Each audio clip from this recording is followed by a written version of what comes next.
Hello hi అండి, అందరికీ నమస్కారం. My name is Ram. Welcome to సియో టీవీ.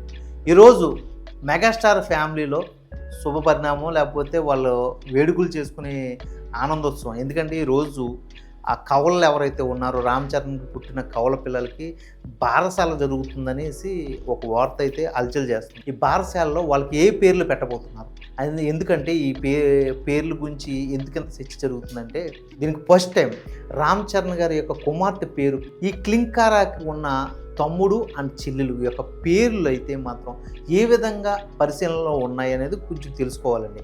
ఎందుకంటే క్లింకారా విషయంలోకి వచ్చేటప్పటికే మన హిందూ దేవుళ్ళలో బాగా పురాతన దేవుళ్ళు వెతికి ఒక అమ్మవారి పేరునైతే పరిశీలనలో తీసుకొచ్చి క్లింకారా అయితే ఎలా పెట్టారో, అలాగే ఇప్పుడు ఉన్న అమ్మాయి, అంటే ఇప్పుడు కవలల్లో ఉన్న అమ్మాయికి అయితే అమ్మవారి పేరు సజెషన్లో ఉందనేసి, ఏ అమ్మవారి పేరు సజెషన్లో ఉందనేసి చాలామంది ఎదురు చూస్తున్నారు. అలాగే ఒక అమ్మవారి పేరు గురించి అయితే మెగా ఫ్యామిలీలో అయితే వర్గీయులు అయితే చర్చించుకుంటున్నారని తెలిసింది.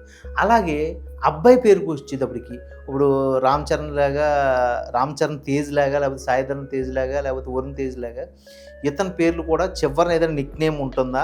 అయితే ఈ పేరుల్లో ఇక్కడ చిరంజీవి ఫ్యామిలీకి ఒక చాలా ఇంపార్టెంట్ విషయం ఒకటి ఉందండి. చిరంజీవి గారి ఫ్యామిలీలో ఎక్కువగా వాళ్ళు పూజించేది ఆంజనేయ స్వామిని. చిరంజీవి గారికి చాలా ఇష్టమైన దైవం ఆంజనేయ స్వామి, మీ అందరికీ తెలుసు. ఖచ్చితంగా ఆయన ప్రతి మంగళవారం శుక్రవారం ఆంజనేయ స్వామి పూజ చేస్తారు అనేసి ఒక పెద్ద గుడి ఉంటుంది వాళ్ళ ఇంట్లో అనేసి మీ అందరికీ తెలిసిన విషయం. అయితే ఆంజనేయ స్వామి యొక్క పేరుని పరిశీలనలో తీసుకున్నారు.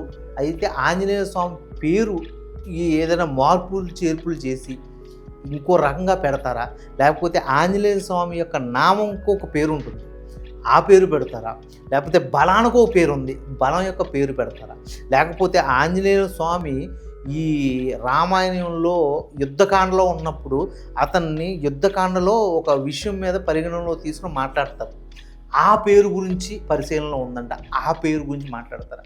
ఇలా చెప్పుకుంటూ పోతే అసలు అతని పేరు వెనకాల ఎన్నో ఒక రీజన్స్ లేకపోతే రీసెర్చ్లో ఉన్నాయంట. ఇవన్నీ ఈరోజు బయటకు వస్తున్నాయి.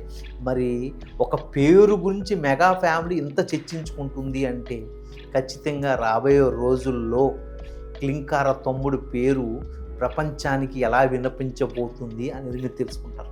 ఇది ఇంత మేము వీడియో చేయవలసి వచ్చింది అంటే అర్థం చేసుకోండి. ఒక పేరు వెనకాల ఇంత రీసెర్చ్ జరుగుతుంది అంటే అతిశయోక్తి కాదేమో, అది మెగా ఫ్యామిలీ కాబట్టి. ఇది ఈ వీడియో యొక్క పూర్తి సారాంశం అండి. ఈ వీడియో కనుక మీకు నచ్చినట్లయితే ప్లీజ్ లైక్ చేయండి, షేర్ చేయండి, సబ్స్క్రైబ్ చేయండి. ఈ వీడియో మీకు మీ ఫ్రెండ్స్కి ఫార్వర్డ్ చేయండి. ఫస్ట్ ఆఫ్ ఆల్ ఈ వీడియో కంటెంట్లో కనుక మీకు ఏమైనా డౌట్స్ ఉంటే మాత్రం కామెంట్ రూపంలో తెలియజేస్తారని కోరుకుంటున్నాను.